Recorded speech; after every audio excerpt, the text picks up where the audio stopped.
Hello mga ka-JTech, yan yung ating Ninja CX-6R. Ayan, ang tagal hindi nagagamit. Kasi ito yung madalas natin ginagamit, si Honda CB. Ayan, kasi dahil naglo-long ride tayo at medyo relax yung position nito. Ayan, si Ninja CX-6R natin na Tenga. Ayan, medyo bad day tayo ngayon kasi dahil ayaw niyang umandar. Ayan, na-discharge yung battery mga ka-JTech. Ayan. Binaklas ko na nga ito eh. Ang hirap tanggalin itong battery nito. Yan, pakita ko lang sa inyo, nakakabit pa rin siya. Yung mga terminal niya, no, nakakabit pa rin.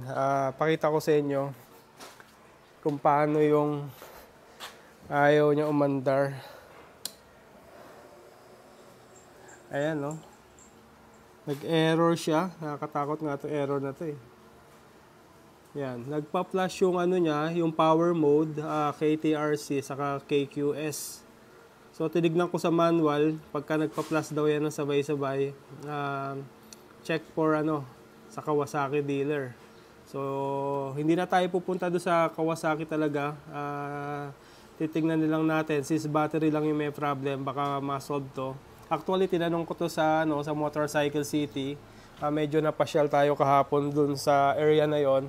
At sabi nila, battery lang yan, sir. Kaya, yun. Medyo nabuhayan tayo ng loob dun. Kala ko kasi, kita nyo yung error na yun, nakakatakot, di ba? Nagpa-flash siyang ganon. Sabi niya, pag napalitan daw ng battery, okay daw yon. So, tingnan natin.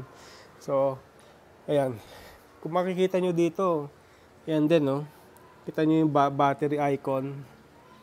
Hindi ko alam kung talagang laging nakalabas yan, no? Hindi ko lang napapansin. Saka yung, yung warning niya, ayan, no? Meron siyang attention na icon na naka-display. Attention icon, saka yung nagpa-flash yung sabay-sabay yung power mode, KTRC, saka KQS. Tapos may display ng battery sa ilalim.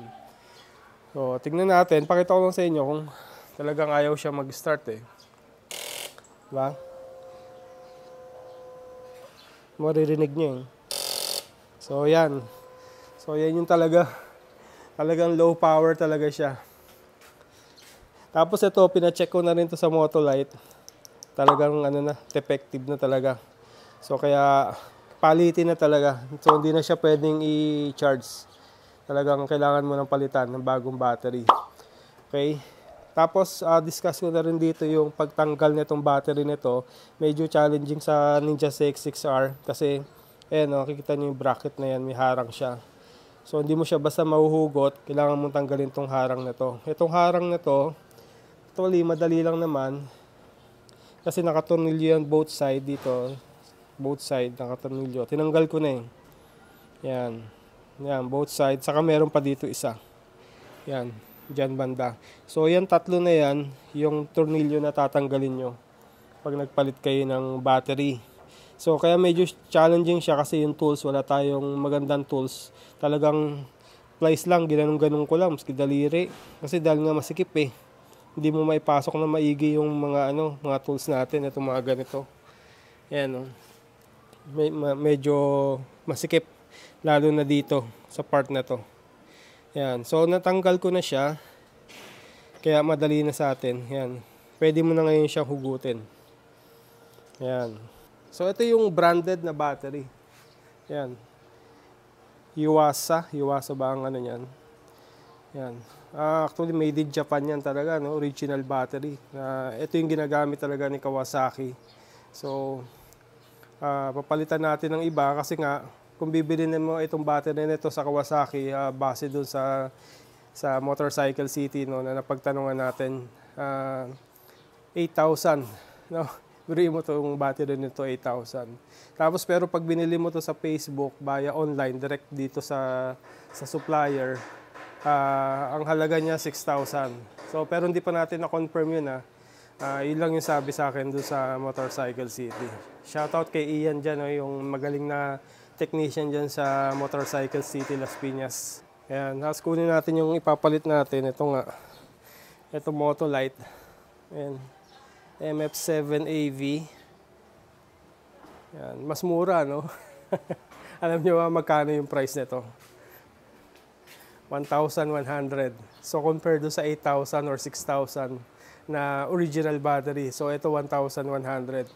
Oh. So para ma-ensure lang natin, tinanong ko to sa sa mga tropa pips natin na diyan sa Ninja Say South, no, yung mga ka-ninja natin na yung mga expert dito sa mga ninja na mga motor, no. Pwede naman daw na ibang brand, basta kasukat lang. So ito, kasukat naman yung width length niya, pero yung height niya medyo mababa lang tong konti.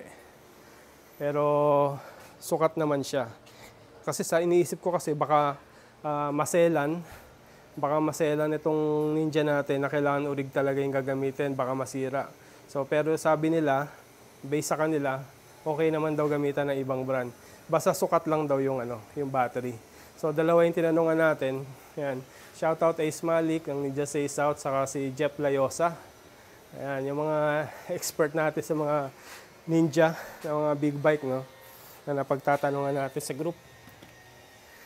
Ayan. So gagawin natin, kakabit natin ito, tapos susubukan natin i-start.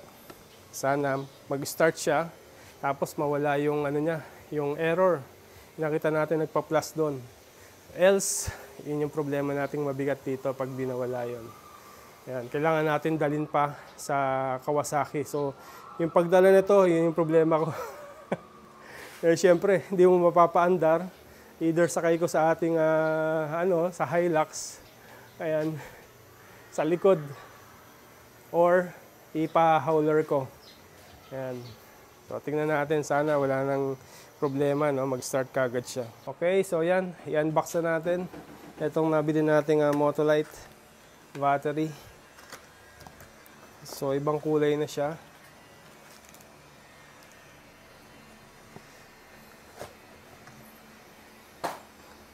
Ayan. Medyo mataas lang yung original. No? Konting ganyan lang. Pero ito, i-adjust lang natin doon sa bracket. Okay, kabit natin. I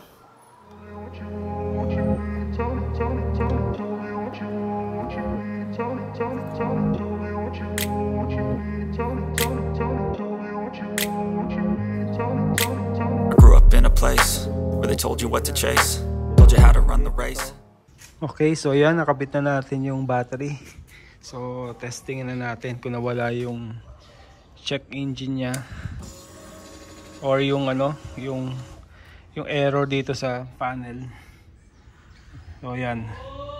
Okay, di ba? Wala. Ayos.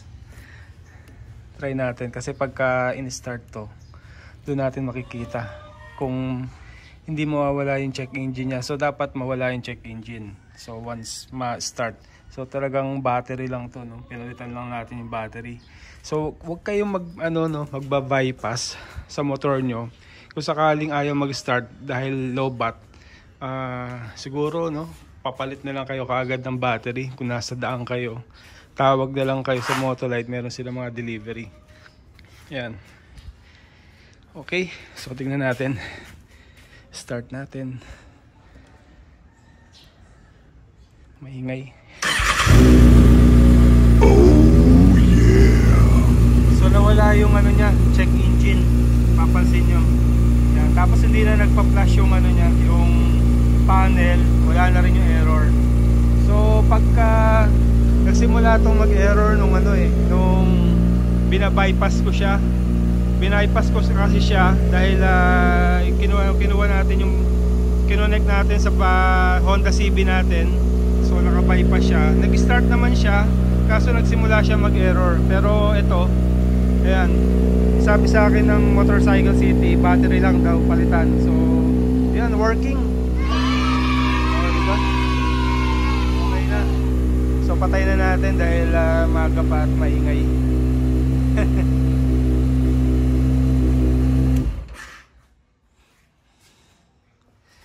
Okay, so yun. Okay na yung ating CX-6R at pwede na tayo uling pwede na uli siyang gamitin. Problema kasi dito hindi natin siya nagagamit eh. Kaya talagang kaya minsan pinapainit ko na lang. So para ma-maintain niyo yung battery, kailangan at least mga 3 araw, no, paandarin niyo siya. At least under lang, yung umikot lang yung pan. Kasi ang ikot ng pan ito, pag na-reach niya yung 100. So, kailangan nyo antayin yung 100 na temperature niya. So, pagka umikot na yung pan niya at 100, antayin yung mamatay yung pan. So, once mamatay yung pan, pwede niya siyang i-off. So, ganun lang ang parang cycle niya para ma-maintain nyo yung battery. At least para umandar siya, tapos mag-charge siya. So, mag-circulate yung, yung oil din at least para hindi ma-stuck. Yun. So, yun yung kailangan ginagawa. So, ito kasi, hindi ko siya ginawang ganon. So, ang problem kasi sa CX-6R, meron siya kasing yung immobilizer. Ito. Ayan, nakita nyo yung nagpa-plus na red. Tayo natin. Yan. Yan. Immobilizer yan. So, meaning, miski naka-off siya, gumagana yung battery niya. Kasi para dun sa immobilizer. So ngayon, kung hindi mo siya papandarin, hindi siya magcha-charge. So totally malolobat ka talaga. Yan. So ito, Motolite kinabit natin. Sabi nila, minsan madali daw, konti lang daw yung lifespan compared dun sa Orig. Pero nasubukan ko naman sa iba kong motor yan. Tested naman, okay siya. Minsan kasi yan yung pinaka-budget meal natin dito sa motor, no? So far naman, gumagana siya sa ibang motor ko, yung Motolite na battery. So, tetestingin natin yan dito sa CX-6R natin. Ngayon, kung talagang totoo yung sinasabi nila, madali naman magpalit. So, binili lang tayo na original. So, pansamantagal, yan, kung wala ka pang at least budget, kasi mahal yung original battery nito, 6,000, no? Kung bibilin mo. Yan. So kung wala ka naman 6,000 at wala pang budget pa, so pwede naman gumamit ng ibang brand, no? So as long nakasukat, ayan, nakasukat. Ito kasi sukat siya yung lapad niya, pero yung height niya, kaya naglagay ako ng styro. So para wag lang siyang gumalaw. Ayan. So para maipit lang siya nito. So okay naman. Intact o solid. Maski mag-banking ka, so hindi siya gagalaw. So yan ang ating vlog for today, na napakita ko sa inyo na pwede namang gumamit na ibang battery sa inyong CX-6R, sa inyong mga big bike, as long nakasukat at papasok dun sa magpipit in dun sa pinaka niya, sa lalagyan niya. Okay, thank you for watching again. See you in my next vlog. Bye-bye.